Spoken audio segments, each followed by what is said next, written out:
মতুয়ারা বিজেপিকে আর ভোট দিতে চাইছে না। 2021-এর সময় সেই ভুরি ভুরি প্রতিশ্রুতি কেবল প্রতিশ্রুতি থেকে গেল 2021-এর পরবর্তী সময়কালে। এই 26-এর বিধানসভা নির্বাচনে 50-এর মধ্যেই আটকানো হবে বিজেপিকে। দোরগোড়ায় 26-এর বিধানসভা নির্বাচন, আর এই বিধানসভা নির্বাচন যত এগিয়ে আসছে রাজনৈতিক উত্তাপ, রাজনৈতিক টানাপোড়েন ততই বাড়ছে। ভোট বাক্সের টানাপোড়েন, কোন কেন্দ্রে কোন রাজনৈতিক দল কত ভোট পাবে সেই শতকরার অঙ্ক কষতে বসে গেছে সমস্ত রাজনৈতিক দল। এই আবহের মধ্যেই এসআইআরের প্রতিবাদে রাজপথে মমতা বন্দ্যোপাধ্যায়। তৃণমূল সুপ্রিমো মমতা ব্যানার্জি রাজপথে বসে এসআইআরের প্রতিবাদে আন্দোলন করে যাচ্ছেন। কতদিন চলবে এই ধর্না, কতদিন এই আন্দোলন চলবে তা এখনো জানা না গেলেও এখনো পর্যন্ত এই আন্দোলনের তীব্রতা বাংলার থেকে দিল্লিতে নিয়ে যাওয়ার এক পরিকল্পনা তৃণমূল কিন্তু করছে। এই ধর্না কর্মসূচি, এই অবস্থান বিক্ষোভ, এই বিক্ষোভ দিনের পর দিন চলতে পারে এমনটাও মনে করছেন অনেকে। কিন্তু এই আবহের মধ্যেই কিছু কিছু জায়গা রয়েছে যেখানকার ভোট ব্যাংক বিজেপি বরাবর পেয়ে এসছে, যে ভোট ব্যাংক বিজেপিকে বরাবর ডিভিডেন্ড দিয়েছে, কিন্তু 26-এর বিধানসভা নির্বাচনে সেই জায়গার মানুষগুলো আজ মুখ ফিরিয়ে নিয়েছে। অবশ্যই বুঝতে পারছেন যে কোন জায়গার কথা আজকে আপনাদের বলছি। আজকে বলছি মতুয়াগড়ের কথা। কেন হঠাৎ করে আজকে মতুয়াগড় নিয়ে আপনাদের সামনে আসলাম আলোচনায়, মনে প্রশ্ন জাগবেই। কারণ আমরা দেখেছিলাম 2021-এর বিধানসভা নির্বাচনে মতুয়াগড়ের যে লোকসভা কেন্দ্র তার মধ্যে 7টা বিধানসভা, তার মধ্যে 4টিতেই বিজেপি জিতে গেছিল, অর্থাৎ মতুয়াগড়ের সংখ্যাগরিষ্ঠতাই বিজেপি ছিল।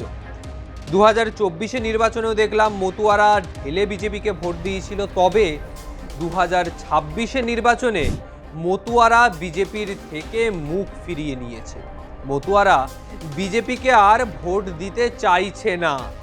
কারণ তো অবশ্যই থাকবে। এসআইআর পরবর্তী সময় সব থেকে বড় কারণ বিজেপির জন্য।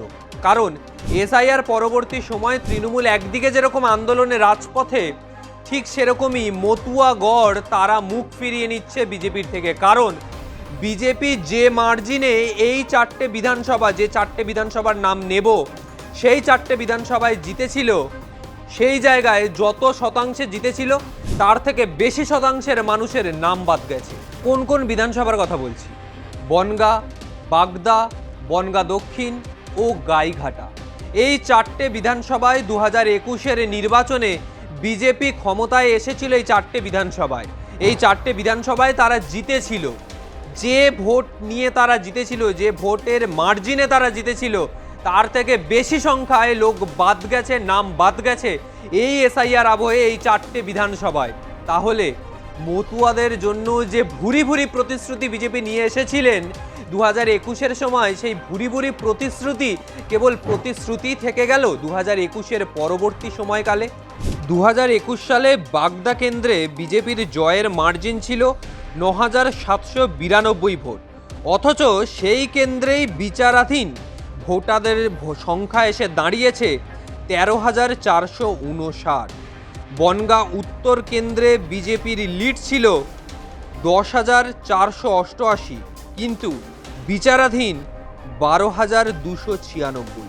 বনগাঁ দক্ষিণ বিজেপি লিড ছিল 2004 ভোটে, সেখানে বিচারাধীন 13,447। আর যদি বলি গাইঘাটা বিধানসভা কেন্দ্রে, সেখানে বিজেপির লিড ছিল 9,578টি ভোট, সেখানে বিচারাধীন ভোটারের সংখ্যা 22,278 জন। অর্থাৎ এই আবহের মধ্যে বোঝাই যাচ্ছে এই 4টে বিধানসভা কেন্দ্রে বিজেপি যত সংখ্যায় জিতেছিল তার থেকে বেশি ভোটারের নাম বাদ যাচ্ছে।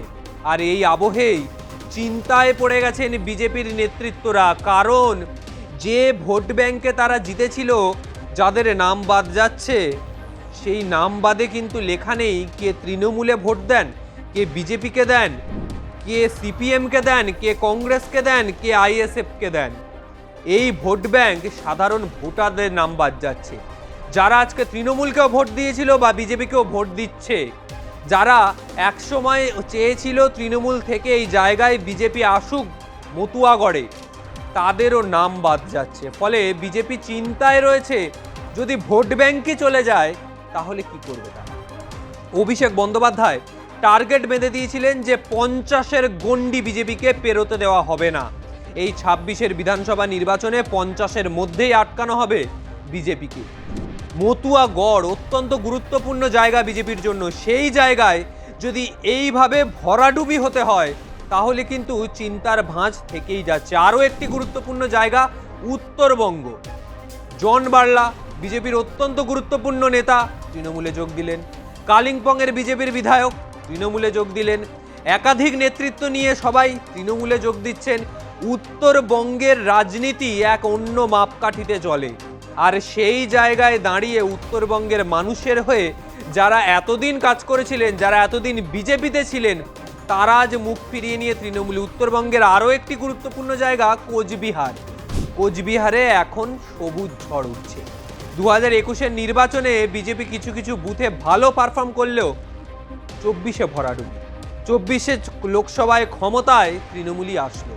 ফলে কোচবিহার কেন্দ্র হোক, জলপাইগুড়ি হোক বা উত্তরবঙ্গের একেবারে দার্জিলিং, কালিম্পং, কার্শিয়াং, বিজেপির চিন্তার ভাঁজ কিন্তু থেকেই যাচ্ছে এই কিছু কিছু জায়গায়। যে জায়গায় তারা লিড পেয়েছিল এক সময়, সেই জায়গায় আজ না তাদের ভরাডুবির সম্ভাবনার মুখে পড়তে হয়। আজকের মতো বিদায় নিচ্ছি। ভিডিওটা ভালো লাগলে অবশ্যই লাইক কমেন্ট করবেন, চ্যানেলটি সাবস্ক্রাইব করবেন, আপনার মন্তব্য জানাবেন। বিধানসভা সংক্রান্ত বিভিন্ন ভিডিও নিয়ে, বিভিন্ন বিস্তারিত আলোচনা নিয়ে বিভিন্ন সময় আসবো আপনাদের সামনে। আজকের মতো বিদায় নিলাম। নমস্কার।